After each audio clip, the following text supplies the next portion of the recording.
Welcome. In this session, for support vector machines, or SVMs, we'll explore how to add slack variables into the primal formulation for the margins. Let's recall our constraint in the primal formulation.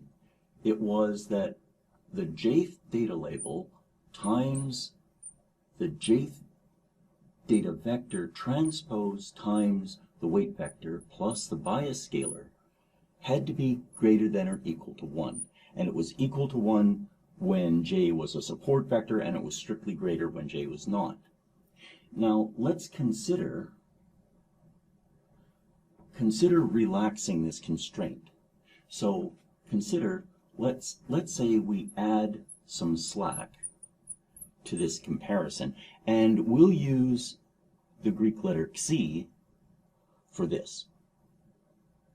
And this becomes, when we add some slack to that, what we're saying is, let's take the original constraint, which is the inner product of the data vector and the weight vector plus the bias scalar times the label, and then let's add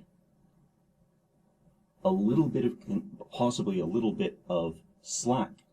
And now let's say that that's greater than or equal to 1.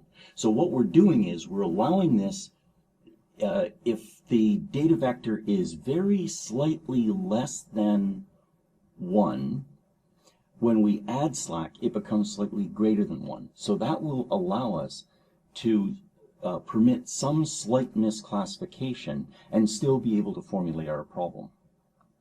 So in level set terms,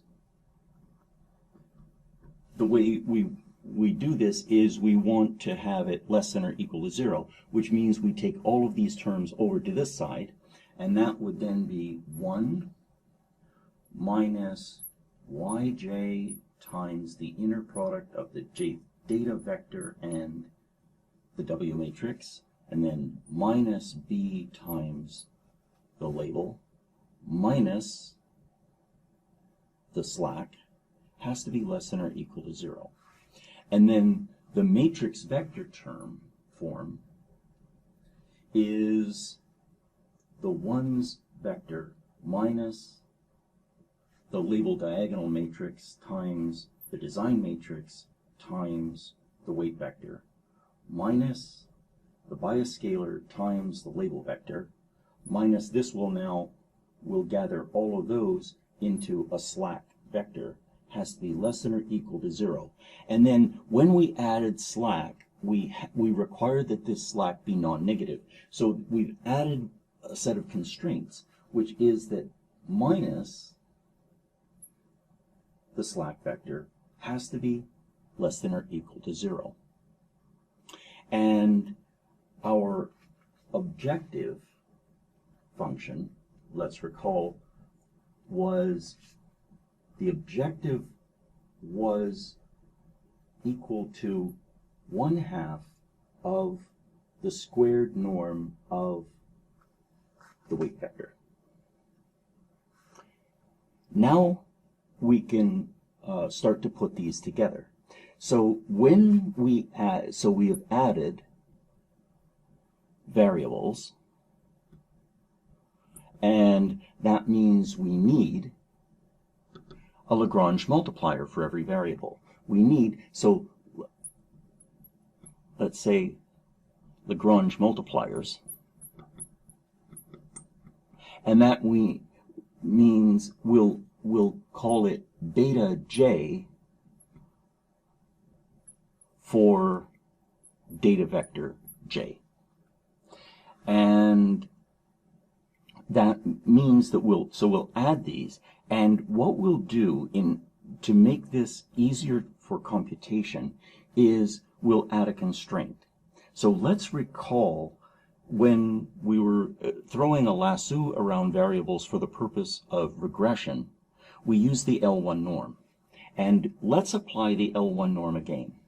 So let's add an L1 regularization. And if we have a regularization, we need a hyperparameter. And in the SVM literature, this hyperparameter is referred to as C. And so the new term that we'll add is we'll take the L1 norm of the slack variables, so that will be the slack variables L1 norm, and now we'll regularize that. And let's observe that each one of these slack variables has to be greater than or equal to 0. And that gives us a result. We could continue to use the L1 norm. In the SVM literature, they represent this as a sum. And to make it easier for us to read other literature, we'll adopt their notation.